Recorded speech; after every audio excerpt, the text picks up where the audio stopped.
പ്രതിഷേധത്തിൽ മുങ്ങി സിനിമാ നയരൂപീകരണ സമിതിയുടെ ആദ്യ യോഗം. സംഘടനകളുമായി ചർച്ച നടക്കുന്നതിനിടെ മാക്ട ഭാരവാഹികളാണ് പ്രതിഷേധവുമായി എത്തിയത്. സമിതിയിൽ നിന്ന് ബി ഉണ്ണികൃഷ്ണനെ മാറ്റി നിർത്തണമെന്നാവശ്യപ്പെട്ട് മാക്ട കത്തും നൽകി. സിനിമാ കോൺക്ലേവിനെതിരെ നടി രഞ്ജിനി രംഗത്തെത്തി. നിർമ്മാതാക്കളുടെയും വിതരണക്കാരുടെയും പ്രതിനിധികളുമായാണ് സിനിമാ നയരൂപീകരണ സമിതി ആദ്യ ചർച്ച നടത്തിയത്. ഇതിനിടെയാണ് തൊഴിൽ നിഷേധവുമായി ബന്ധപ്പെട്ട് നടപടി നേരിട്ട ബി ഉണ്ണികൃഷ്ണനെ സമിതിയിൽ നിന്ന് മാറ്റി നിർത്തണമെന്നാവശ്യപ്പെട്ട് മാക്ട പ്രവർത്തകർ പ്രതിഷേധിച്ചത്.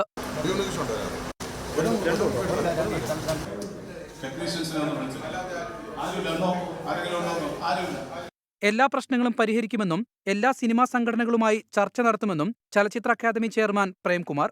ഇപ്പോൾ ഇത് സഹകരിക്കില്ല എന്ന് പറയുന്നവരും ഇതിന്റെ കൂടെ നിൽക്കുകയും അവർക്ക് ആരെങ്കിലും അനഭിമതരായിട്ടുണ്ടെങ്കിൽ, ആരോടൊപ്പെങ്കിലും അവർക്ക് വേദി പങ്കിടാൻ ബുദ്ധിമുട്ടുണ്ടെങ്കിൽ അത് അവർ ചൂണ്ടിക്കാണിക്കട്ടെ. അത് തീർച്ചയായിട്ടും നമുക്ക് ചർച്ച ചെയ്യാം. അതിന്റെ ഉത്തരവാദിത്തപ്പെട്ടവർ ആലോചിച്ച് അവരെ മാറ്റി നിർത്തേണ്ടവരുണ്ടെങ്കിൽ തീർച്ചയായിട്ടും നമുക്കത് മാറ്റി നിർത്താം. അതിനൊക്കെ യാതൊരു തടസ്സങ്ങളുമില്ല. പക്ഷേ അവര് ഇത് ബഹിഷ്കരിച്ചു പോവുകയല്ല. സിനിമയോടൊരു ഉത്തരവാദിത്തം, ഒരു കമ്മിറ്റ്മെന്റ് അവർക്കുണ്ടെങ്കിൽ സിനിമയോടൊപ്പം ചേർന്ന് നിൽക്കണം.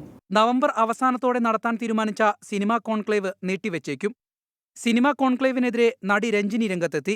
No need of conclave. Cancel the conclave and constitute. ഈ ലോ എന്ത് ഫൈൻഡിങ്സോ എന്ത് റെക്കമെൻഡേഷൻ ഉള്ളതോ അത് നമുക്ക് ഇപ്പൊ തന്നെ ലീഗൽ ഡ്രാഫ്റ്റിംഗ് ചെയ്യാമല്ലോ. പണവും സമയവും നഷ്ടപ്പെടുത്താതെ ഹേമ കമ്മിറ്റി റിപ്പോർട്ടിലെ ശുപാർശകൾ എത്രയും വേഗം നടപ്പിലാക്കണമെന്ന് രഞ്ജിനി ആവശ്യപ്പെട്ടു. 24 കൊച്ചി.